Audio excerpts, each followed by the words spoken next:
council meeting last night, hijacked by anti-Semitic rants. Vile stuff, like calls to put people in concentration camps. The public comment takeover that happened in Wheat Ridge appears to be part of an organized effort by white supremacists. It's happening across the country. Marshall Zellinger looks at how the city dealt with that constitutionally protected hate.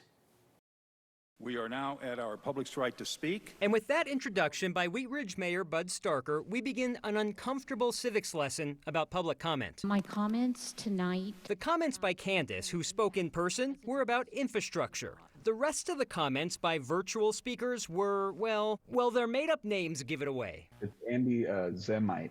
Judy Stroyer. My name is Zeke Heil. You know, I think when I got to Sig Heil, I scratched the name down and somewhere in there I figured out that we were getting bogus people calling. Starker and the rest of the council sat through several speakers spouting anti-Semitism, something that the Anti-Defamation League has documented in city council meetings across the country, including in person in Sacramento in May. I told you to shut your mouth and listen. I have the First Amendment. And virtually in Walnut Creek, California in June. We can terminate the... Shut it down. You guys cry about anti-Semitism. Wheat Ridge City Council did not shut it down, but after a handful of speakers, they reduced the amount of time to speak from 3 minutes to 1. There's a First Amendment that we have in the United States that's dear to the freedoms that we enjoy, and part of that is the freedom to express your opinion. We're a public body.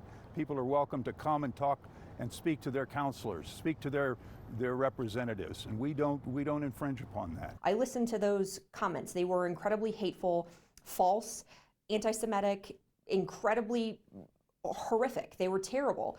And the law protects most of that speech. Jessica Smith, a constitutional law attorney, watched the meeting and explained where the line can be drawn. There were a couple of speakers that made comments about potentially putting people in camps and rounding people up in the United States and putting them in camps.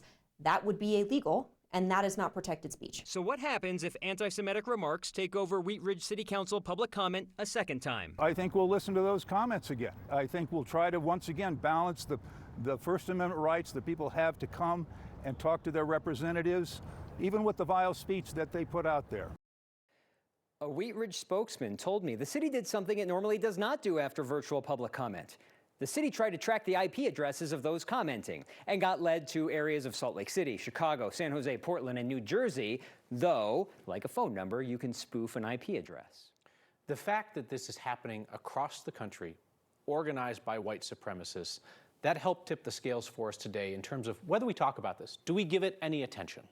Sure, and you notice I didn't play any of the comments. It was hard enough just to play the fake names they announced. It was ugly stuff. I mean, it was as bad as you could possibly imagine. Which is why I was grateful to Jessica Smith, the attorney, for her to say, in paraphrasing, I heard a comment about putting people in camps, and maybe that wouldn't be protected speech. That's about as much as I'll give you. I don't need to play you anything, but I gave you a sample through a piece of sound that explained what was okay and what was not okay.